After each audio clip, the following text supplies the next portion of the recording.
தானமும் தர்மமும் பண்ண அந்த கர்ண மகாராஜாவுக்கு அன்னதானம் பண்ணாதனால சொர்க்கத்துல இடம் கிடைக்கலையாம். பசின்னு வந்த ஒருத்தருக்கு அன்னசத்திரத்துக்கு வழி சொன்னதுக்கு அப்புறம் தான் அவருக்கே சொர்க்கத்துல இடம் கிடைச்சதாம். சோ சாப்பாடு சாப்பிடுற இடத்தை காமிக்கிறதே அவ்வளவு பெரிய புண்ணியம்னா அந்த சாப்பாடை போடுறதும் அதை சமைக்கிறதும் எவ்வளவு பெரிய புண்ணியம் இல்லையா?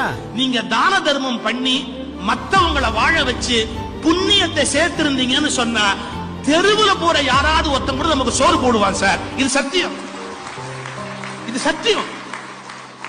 நம்ம எந்த விதமான தான தர்மமும் பண்ணாம சொத்து சொத்து சொத்துன்னு சேர்த்து வச்சிருந்தா சொந்த புள்ள கூட சோறு போட மாட்டான் சார். அதையும் எழுதி வச்சுக்கணும்.